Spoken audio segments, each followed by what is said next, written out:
আমার আল্লাহ বলেন, ও দুনিয়ার মানুষেরা শুনে রাখো, আল্লাযী খালাকা সাবআ সামাওয়াতিন তিবাকা, এই আকাশটাকে আমি 7টি স্তরে বানিয়েছি। এইরকম 7টি আকাশ আমি আল্লাহ তৈরি করেছি। এই আকাশটা কত বড় তোমরা জানো? আজ পর্যন্ত দুনিয়ার কোন বিজ্ঞানীরা আকাশের পরিধি মাপতে পারে নাই। এই আকাশটা কত উপরে আছে এটা আজ পর্যন্ত জানতে পারে নাই। সুবহানাল্লাহ কোন।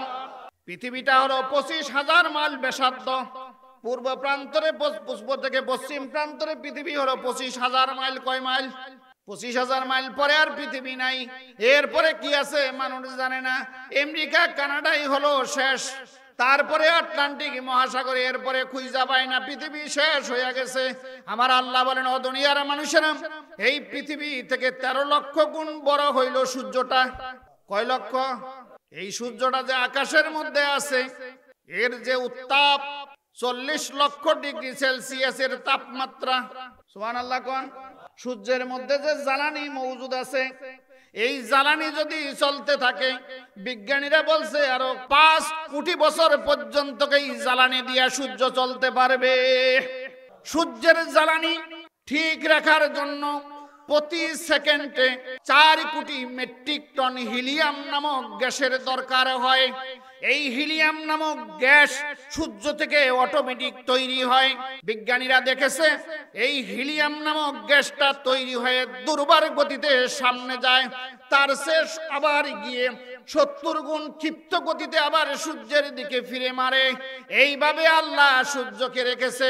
ওই আকাশের মধ্যে এত বড় বড় নাসার বিজ্ঞানীরা গবেষণা করে দেখেছে, হাবাল টেলিস্কোপ যন্ত্রের মাধ্যমে তারা ওই আকাশের মধ্যে দেখেছে সূর্যের চাইতে কোটি কোটি গুণ বড় নক্ষত্রই আমার আল্লাহ আকাশে বানায়া রেখেছে। সুবহানাল্লাহ। এক একটা গ্লাস কি তৈরি হয়েছে সূর্যের চাইতে বড় বড় কোটি কোটি গুণ বড় এই নক্ষত্র দিয়া।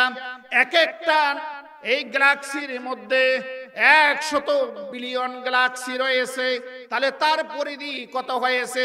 আকাশের মধ্যে যে কৃষ্ণ গহ্বর ব্ল্যাক হোল যেটাকে বলা হয়, লক্ষ লক্ষ কোটি গ্যালাক্সি একসঙ্গে ওর মধ্যে হারায়া যাইতে পারে। আমার ওই আল্লাহ বলেন, আমি যে আকাশ বানাইলাম, আল্লাযী খালাকা সাবআ সামাওয়াতিন তিবাকা মা তারা ফি খালকির রহমানি মিন তাফাউত। তোমরা ওই আকাশের দিকে তাকাও, তাকিয়ে দেখো আমি আল্লাহ যে স্তরে স্তরে খুঁটিবিহীন আকাশ বানাইছি। আমার ওই আকাশ তৈরির মধ্যে কোনো ভুল ত্রুটি খুঁজে পাও কিনা? আল্লাহ আকাশ সৃষ্টি করতে ভুল করেছেন? জোরে কোন আকাশ সৃষ্টিতে ভুল হয়েছে? আল্লাহ বলছে মিন তাফাউত। এই তাফাউত অর্থ চোখে দেখে না, অনুবীক্ষণ দূরবীক্ষণ হাবাল টেলিস্কোপ যন্ত্রের সাহায্য দেখো আমার ওই আকাশ সৃষ্টির মধ্যে কোনো ভুল ত্রুটি হয়েছে কিনা। এরপরে আমার আল্লাহ বলেন সুম্মার জিল বাসারা, এরপরে আবারও দেখো কাররাতাইনি ইয়ানকালিব।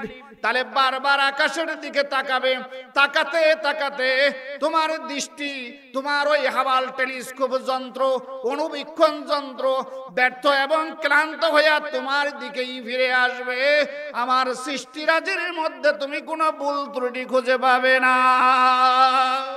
তাহলে এইবার আপনারা বলেন, আমার যে আল্লাহ এত বিশাল আকাশটা তৈরি করতে, এত বিশাল বিশাল নক্ষত্র তৈরি করতে ভুল করে নাই, সেই আল্লাহ আপনাকে সৃষ্টি করতে ভুল করেছে?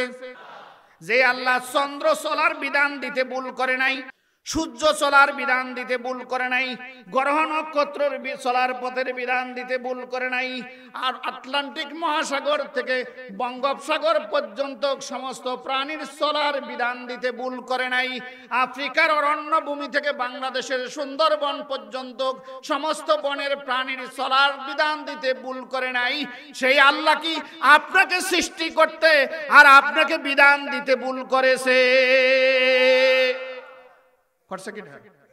জোরে কন।